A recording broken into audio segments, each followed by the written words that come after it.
эргэн тойрноо ажиглавал биднийг тойрсон тоо томшгүй үйл явдал болж байдаг. Зарим нь тэдгээрийг хайхралгүй өнгөрдөг бол зарим нь өчүүхэн зүйлд ч мэдрэмтгий ханддаг.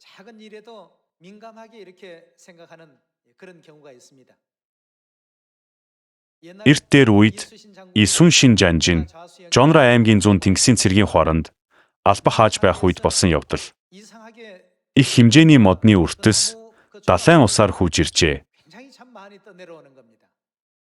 Тэр хачин юм да. Яагаад Японы зүгээс ийм их модны үртэс хүүж ирдэг билээ гэж бодов. Зарим нь нэг юм болж дээ гэж бодоод нэг их тоогоогүй бол зарим нь үүнийг маш нухацтай авч үзсэн байгаа юм. Тиймээс тэд яах аргагүй Япончууд хүлэг онгоц хийж байв. Тийм биш байсан бол ийм их модны үртэс гарах учиргүй. Хэрэв тэд хүлэг онгоц хийж байгаа бол ганцхан л шалтгаан бий. Солонгосын хойг руу довтлох гэж байгаа байх нь гэж дүгнэв. Ганц хоёр хүлэг онгоц хийхэд ийм их хэмжээний үртэс гарах учиргүй. Тэд хэдэн 10, хэдэн зугаар нь хийж байна гэж таамаглав.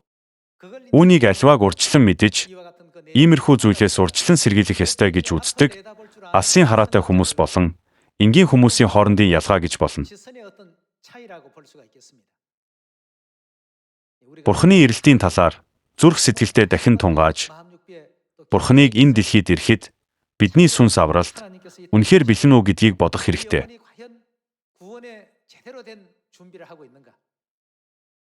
Таван мунхаг охин шиг дэнлүү тосоо цагт нь бэлтгэхгүй байж байгаад бүх зүйл бодит байдал болоход сая нэг ухаан орж энэ үнэхээр жинхэнэ байжээ. Библийн зүгнэл биелж байна гэж амаа бариадч хэдийн оройтсан байх юм.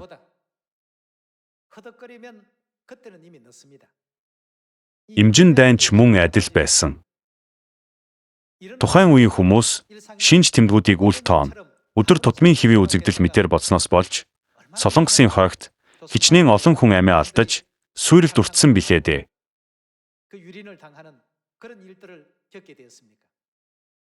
Энэ түүхийг санаж өнөөдөр сүнсний асуудлыг судлая. Өнөө үед Бурханд итгэдэгч бай, итгэдэггүйч бай ялгаагүй. Бүгд л түгшүүртэй байдалд байна. Үрдийн шийтгэл амсах, эсвэл мөнхийн аз жаргал эдлэх гэдэг нь юу гэсэн үг болохыг бид эргцүүлэн бодох хэрэгтэй. Бурхан энэ дэлхийн юмс түр зуурынх, харин Тэнгэрийн юмс үрд мөнхийх гэж айлцсан байдаг.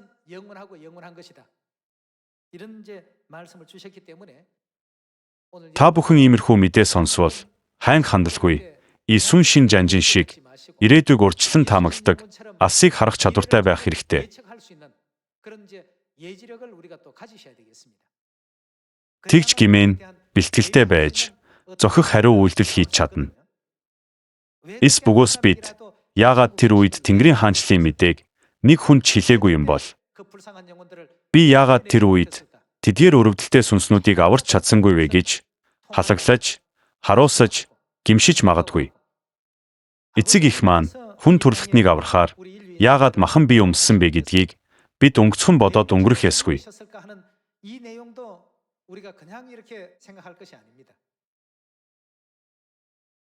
Бурхан сүнслэг ертөнцөөс хүн төрөлхтнийг хараад Тэнгэрийн яруу алдраа хойш тавиад ч болов тэдгээр хөөрхийлөлтэй сүнснүүдийг сэрэх ёстой гэж бодсон.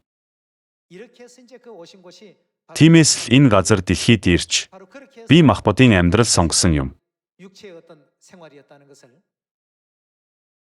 Өнөөдөр сүнсний асуудлын талаар товчхон судлая. Энэ дэлхий дээр болдог багахан гамшигтл хүмүүс айж сандардаг. Тэгвэл мөнхийн ертөнцид үрд зовно, үрд өвдөн гэд боддоо. Тэгээд бүр эцэс төгсөлгүй гэд бодохоор үнэхээр тэсвэрлэшгүй байх юм.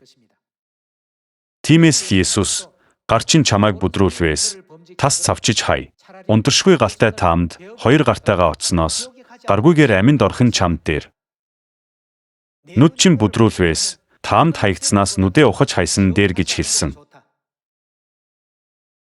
Бурхан яагаад ийм үг айлтсан болоо?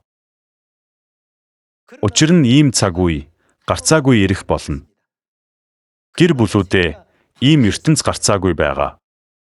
Өнөөдөр махан бие маань дэлхийд мөхөж устгахч сүнс маань Тэнгэр элчин ертөнцид оршдог гэдэг үннийг эхлээд авч үзье.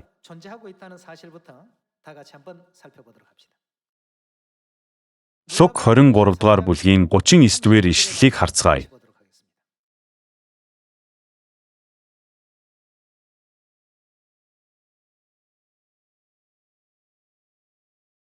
Тэнд үлгэгдсэн гэмт хэрэгтнүүдийн нэг нь түүнийг доромжилж, "Та чинь Христ биш билүү? Өөрийгөө бас биднийг авраач" гэв. Харин нөгөө нь түүнийг зэмлэн, "Чи адилхан ялт унсан атлаа. Бурханаас айхгүй байна уу? Бид үйлдсэн хэргийнхээ төлөө зохих хариуг л авсан. Харин энэ хүн ямар ч буруу юм үйлдээгүй шүү" гэд. Тэр Иесусээ "Та өөрийнхөө хаанчлалд очихдоо намайг санаарай" гэв. Тэгтэл Иесус түүнд "Үннээр би чамд хэлье. Өнөөдөр чи надтай хамт хаана байх нь вэ? Диваажинд байх болно" гэлээ. Тэгвэл диваажинд ямар байдлаар оршин байх вэ? Иесус загалмайд цовдлогдсны дараа түүний махан бие булшинд 3 өдөр байсан. Тэгвэл "Өнөөдөр чи надтай хамт диваажинд байх болно" гэхээр юунд диваажинд байна гэсэн үг вэ? Махан бие бол сүнсний хувцас гэж Бурхан бидэнд заадаг. Амийн мөн чанар бол бидний сүнс юм. Зүүн талын дээрэмч нь Иесусыг доромжилсан ч баруун талын дээрэмч нь Иесусийн талд орсон. Бид хийсэн нүглийнхээ төлөө өгөх нь зүйн хэрэгч. Харин энэ хүн цовдлогдох ямар ч буруу юм хийгээгүй. Энэ хүн зүй бус юм. Юу хийсэн юм бэ гэж хэлдэг. Тэр ивэлтэй итгэлээр сүнслэг ертөнцийг хүсэмжилж байв. Махан бие нь угаасаа үхэн гэж тэр мэдэж байв. Иесусийн зааж явсан Тэнгэрийн хаанчлалын тухай мэдээг тэрээр хүмүүсийн ярианаас сонсож байсан тул Иесусээ "Та өөрийнхөө хаанчлалд ирэхдээ намайг санаарай" гэж хэлсэн байгаа юм. Тэгэхэд нь Иесус "Өнөөдөр чи надтай диваажинд байх болно" гэв. Гэвч тэдний махан бие буюу дээрэмчний биеч, Иесусийн биеч дэлхий дээр байсан. Тэгвэл диваажинд байх болно гэсэн нь юу нь тэнд байх вэ? Бид үүнийг хэлбэрхэн ойлгож болохоор байгаа биш үү? Энэ дээрэмчин итгэлийн зөв сонголт хийсэн. Тэр Бурханыг зөв хүлээн авч, зөв таньсан тул ийм ивэлтэй сонголт хийж чадсан. Луг 16 дугаар бүлгийн 19-р ишлэлд баян хүн ба Лазарын талаарх сургаалт зүйлэл гардаг. Баян хүн ба ядуу Лазар үхэж, нэг нь Тэнгэрийн оронд, нөгөө нь таамд очдог. Гэвч бидний бие махбод Тэнгэрийн орон эсвэл таамд очдоггүй. Хүмүүс махан бие орохыг үхэл гэж үздэг бол Библиэд өөр ертөнц рүү явахыг хэлдэг. Өөр ертөнц рүү явдаг оршихуйн юу болохыг, тэр нь бидний жинхэнэ мөн чанар гэдгийг 19-р ишлэлээс баттган харцгаая. Луг 16 дугаар бүлгийн 19-р ишлэл. Нэгэн баян хүн байжээ. Тэр нил өнгийн нарийн нэгсэн маалинган хувцас өмсөж, өдөр бүр найрлан цэнгэдэг байв. Яр шарханд баригдсан Лазар гэгч нэгэн ядуу ээр хаалгыг нь сахин хэвтэж, мөнөөх баяны ширээнээс унсан өвдөлт сүвдлийг нь идгсэн химэн хүсдэг байжээ. Хажуугаар нь нохот ирж шархыг нь долоодог байв. Ядуу эр өгсөнд Тэнгэрлэгч нар түүнийг авч Авраамийн өвөр дээр тавьжээ. Баян нь чүхсэнд түүнийг оршуулв. Баян дэлхий дээр баян цатгалан, тансаг, жаргалтай амьдарч байсан ч харин Лазар туйлын ядуу амьдарч байв. Гэвч Лазар Тэнгэрийн оронд баян хүн таамд очжээ. Тэр энэ дэлхий дээр баян тансаг байсан ч сүнсний ертөнцид ямар ч бэлтгэл хийгээгүй.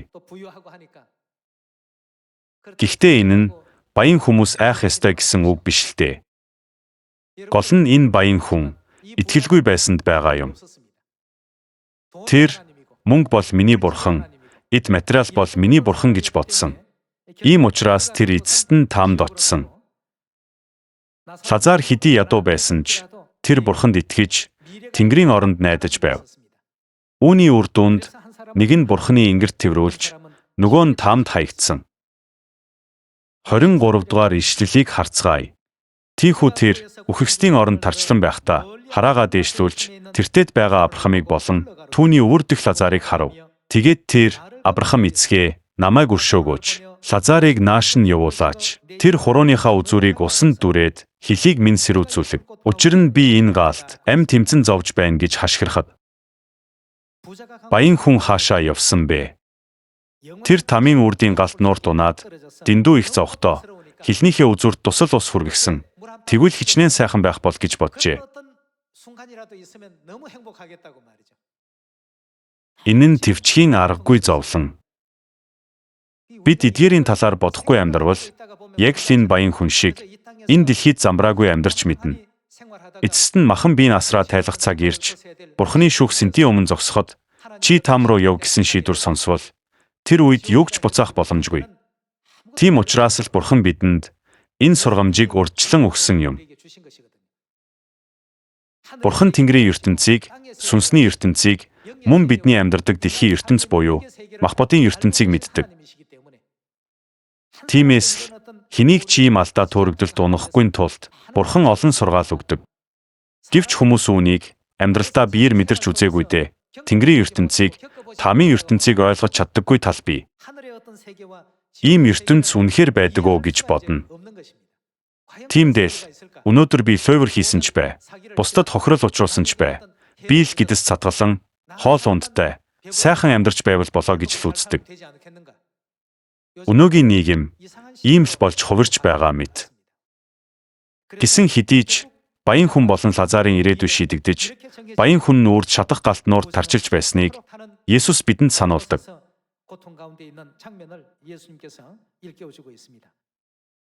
25 дугаар ишлэлийг харцгаая. Авраам, энд Авраам нь Бурханыг төлөөлж байгаа хүн. Хүү минь, чи амьдралынхаа туршид сайн сайхан зүйлээ хүлээн авахад Лазарч тэрчлэн муугаа авсныг чи санаач. Харин одоо тэр энд тайтгарч, чи тэнд зовж байна. Энэ бүхнээс гадна, эндээс наан чинь очих, наанаас чинь энд ирэхийг хүсэгчдийн хэн ч ирж очиж үл чадах, тийм гүн ангаал, чи бидний дунд тогтжээ гэхэд, тэр эцгээ тэгвэл түүнийг миний эцгийн гэрт илгээхийг би танаас гуй.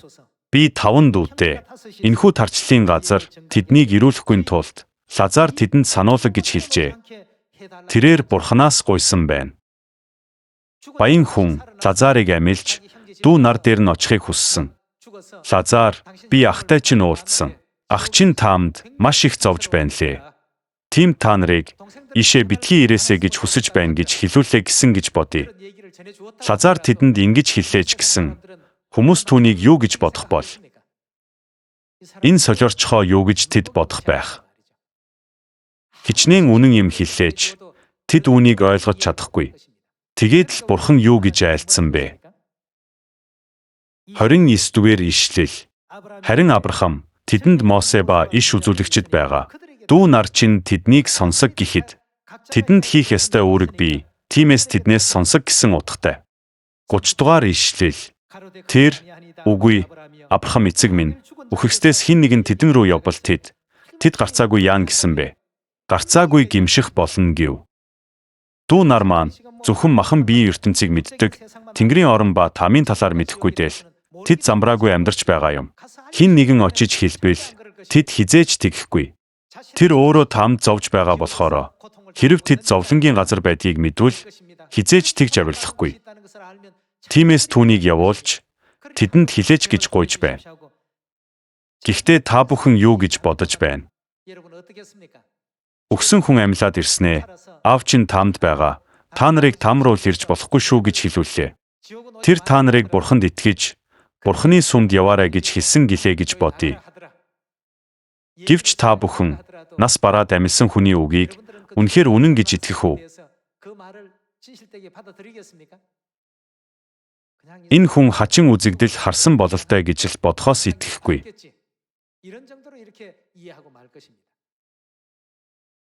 Тиймээс Бурхан тэдэнд Мосе ба иш үзүүлэгчд бий. Тэдгээр иш үзүүлэгчдээс сонсог гэж айлдсан юм. 31 дугаар ишлэл. Харин тэр түүнд хэрэв тэд Мосе ба иш үзүүлэгчдийг сонсдоггүй юм бол үхэгсдээс хэн нэг нь амьсан ч Тэд үнэмшихгүй биздэй гэжээ гэв. Та бүхэн минь нэгэнт ийм байдалд хүрсэн хойноо гимшээд нэмэргүй. Бидэнтэй хамт Тэнгэр элч нар байгаа нь гарцаагүй. Та бүхэн ч би ч Тэнгэр элчийн ертөнцөөс ирсэн. Гэвч дэлхийн бие махбодтой амьдарч байгаа тул Тэнгэр элчийн ертөнцөд амьдарч байгаагүй юм шиг санагддаг. Бид ердөө энэ дэлхийн амьдралд дасчихсан, энэ дэлхийн амьдралын зуршилд усчхаад байгаа. Гэвч Бурхан энэхүү бие махбодын амьдралаар дуусахгүй гэж айлтсан. Мөнхийн ертөнц оршдог тул мөнхийн Тэнгэрийн хаанчлалд орохыг хичээ гэж захидаг. Ийм ертөнц гарцаагүй оршдог гэдгийг санаж явцгаая. Еврей 1-р бүлгийн 13 дугаар ишлэлийг харъя.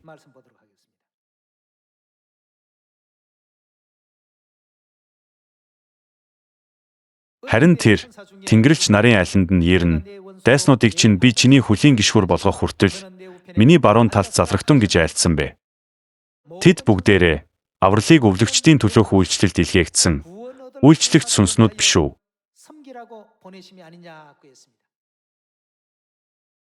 Тэнгэр элч нар юу хийдэг вэ? Тэд биднийг хаа сайгүй дагаад явж байдаг. Хэрэв та бүхэн муу үйл хийвэл Тэнгэр элч нар маш их зовно. Бурхан тэднийг үйлчил гэж илгээсэн ч эзнийх нь байр байдал Тэнгэрийн хаанчлалд орж чадхааргүй байвал яах вэ? Тэдний санаа зовх уу үгүй юу? Тэд маш их шанална. Хэдийгээр бид тэднийг нүдээр харж чадахгүй ч Бурханы бидэнд үйлчлүүлэхээр илгээсэн Тэнгэр элч нар үргэлж биднийг дагалдан явдаг. Бид Бурханд итгэж зүтгэлтэй байвал тэд Бурханд хэрхэн тайлагнах вэ? Өнөөдөр Ким ах дүү маш идэвхтэй тунхаглахыг нь хараад сэтгэл их хөдлөлөө. Тэр энгийнээр биш, бүр алдагдсан ах дүүгээ заавал олно гэсэн сэтгэлээр, алдсан хүүхдээ хайх ихийн зүрх сэтгэлээр, чин сэтгэлээсээ тунхаглахыг нь хараад би хажууд нь бүр уйлсан. Ийм байдлаар Тэнгэр элч нар өдөр бүр Бурхантай харилцдаг.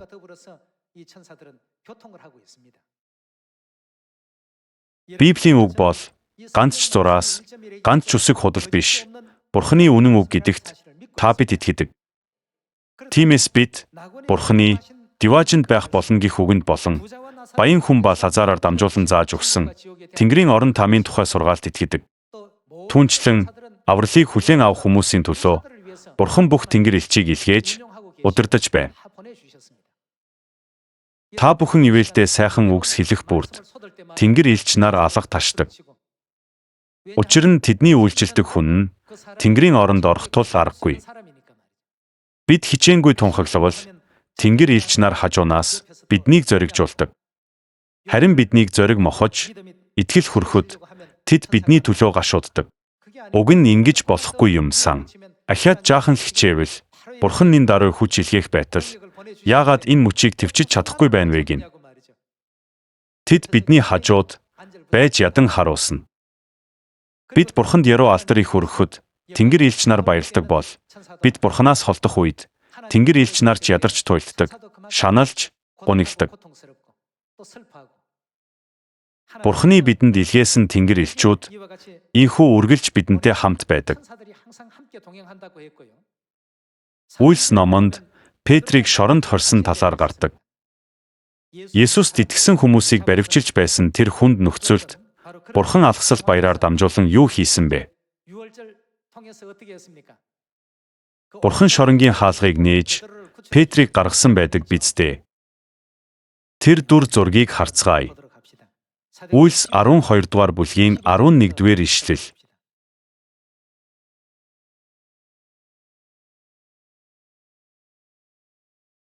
Петр сэхээ орж, эзэн Тэнгэрлэгчээ илгээж, намайг Херодын гараас болон Юудын ард түмний хүлээж байсан. Тэр бүхнээс аварчээ гэдгийг би одоо л баттай мэдлээ гэв. Ийхүү ухаарсан тэр Марк гэгдэх Иоханны их Мариагийн гэрт ирэв. Тэнд олуулаа цуглаад залбирч байлаа. Петр даамангийн хаалгыг тогшоход Роде гих зарц охин чагнахаар гарч ирээд Петрийн дуг танин баярлсандаа дааман хаалгач тайлалгүй. Дотогш гүйн орж Петр дааман хаалган дээр байна гэж мэдэгджээ. Тэгтэл тэд түүнд чи өөрийн ухаантай байна уу гэхэд харин ч охин тийхүү ирсэн болохыг батлахад тэд тэгвэл өөр хинч биш түүний тэнгэрлэгч байна гэцгээв. Ийхүү бурхан заримдаа хүслийг нь биелүүлэх шоронгийн хаалга нээхийн тулд тэнгэр элчийг илгээдэг. Үүнийг эргцүүлэхэд энэ бүхэн бурханы сүнслэг байдлын хүрээнд болж байгааг ойлгож болно. Тэгвэл бурханы өгсөн бүх сургаал зөвхөн энэ дэлхий дээр бидний махан биед зориулагдсан юм биш. Бид амралтын өдрийг сахиж, алгасал баярыг тэмдэглэн, хууль зарлыг дагдаг нь махан биеийн амьдралын төлөө бус. Бид эргэн тойрныхоо сүнснүүдийг сэрэхээр сайн мэдээг зүтгэл гарган тунхагладаг. Энэ ажлыг одоо бидний махан бие хийж байгаа гэж үзэх ёсгүй. Түүнээс гадна хэн биднийг үргэлж дагаж явдаг вэ? Бурханы бидэнд үйлчлүүлэхээр илгээсэн Тэнгэр элч нар биднийг үргэлж дагаж байдаг. Тэнгэр элч нарын тухай сургаал анхны сүмийн үед ч байсан учраас Үйлс 12 дугаар бүлэгт магадгүй чи буруу харсан байх. Тэр Петр биш байх. Харин түүний Тэнгэр элч байх гэж хэлснээс нь тэдний ойлголтыг бид мэдэж болно.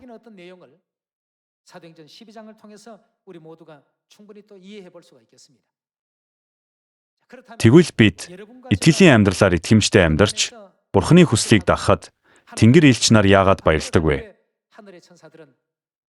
Бурханы хаанчлалд амьдрал ямар байдгийг бид харж чадахгүй ч Библиэр дамжуулан бидэнд илчилсэн зарим агуулгыг авч үзье. Илчлэл 4-р бүлгийн 8 дугаар ишлэлийг харцгаая.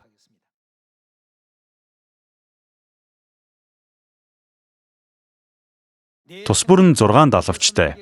Тэр 4 амтэн дотроо болон эргэн тойрондоо дүүрэн нүдтэй. Тэд өдөр шөнөгүй тасралтгүйгээр байсан, байгаа, мөн хожим ирэх, төгс хүчит эзэн бурхан, ариун хэмээн хэлэх аж.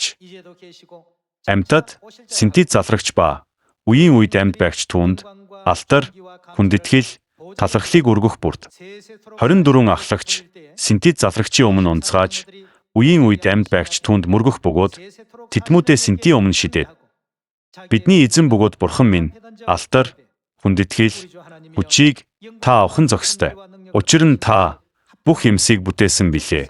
Таны хүслийн улмаас тэдгээр нь тогтоогдсон бөгөөд бүтээгдсэн юм гих ажээ.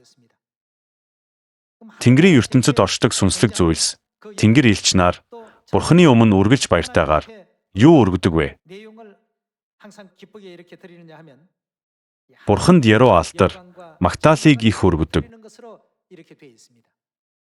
Тиймээс бидний хүрээлж буй үл үзэгдэх сүнслэг оршихуй Тэнгэр элчүүд оршин байгааг бид огт үгүйсгэж болохгүй.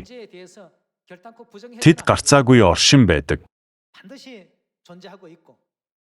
Иесусийн баруун талд байсан дээрэмчин үүнд итгэсэн учраас гимшиж Иесусээ та өөрийнхөө хаанчлалд очихдоо намайг санаарай гэж итгэлээ илчилж чадсан юм. Харин зүүн талд байсан дээрэмчин ийм зүйлд итгээгүй. Тиймээс тэр загалмай энэ бие махбодын шийтгэлээс мултарч магадгүй гэж бодоод Иесусыг цовдлохыг шаардсан хүмүүстэй нийлдэг. Энэ нь агшин зуурын сонголт байсан. Энэ дэлхийд амьдрахдаа бид хорон мөж бүрд сонголт хийх ёстой. Маш олон зүйл тулгардаг. Тэдгээр сонголтоос шалтгаалan Тэнгэрийн оронд ч явж болно, там руу ч явж мэднэ. Ийм нөхцөл байдал бидний өмнө байсаар байна. Там руу чиглэсэн алхаагаа хурдхан эргүүлж Тэнгэрийн орон руу чиглүүлэх хэрэгтэй. Тэнгэрийн орон руу чиглэсэн алхаагаа өөрчлөлгүйгээр Тэнгэрийн хаанчлал руу бүрч ирч хүчтэйгээр тэмүүлэх хэрэгтэй. Илүү ойлгоод ирэхээр Тэнгэр элчийн ертөнц үнэхээр л мөнхийн яруу алдарт газар. Их маань ч бас энэ тухай сургаалаа айлтдаг шүү дээ. Хүний оюун ухаанаар сэтгэж чадна гэсэн үү? Тэнгэрийн орон бол та бүхний төсөөлж болох хамгийн сайхан, хамгийн жаргалтай, хамгийн тухтай, хамгийн баяртай, хамгийн тааламжтай ертөнцөөс ч илүү юм. Тийм учраас очих ёстой биш үү? Бид заавал тийшээ очих хэрэгтэй. Хүн бүрийн явах ёстой ертөнц Нүднийх нь өмнө ирэх мөчид шийдвэр гаргах цаг байхгүй болсон байна. Учир нь энэ дэлхий дээр бүх зүйл шийдэгддэг. Энэ дэлхийд жижиг гам шиг тохиолдсон ч хүмүүс айдсаар дүүрч би энэ гамшгаас яаж зүгтах вэ гэж боддог. Гэвч тамийн гамшгийг үүнтэй харьцуулшгүй юм. Лук 16 дугаар бүлэгт баян хүн ганц тусал ус байхад л сайхан болох гээд байна гэж хэлсэн. Тийм өвдөлт зовлонгийн газар бол үнэндээ үрдийн шийтгэл амсах таам юм. Тийм учраас л биднийг тийм газар руу явуулахгүй тулд Бурхан одоо инлэн шаналн биднийг дуудсаар байна.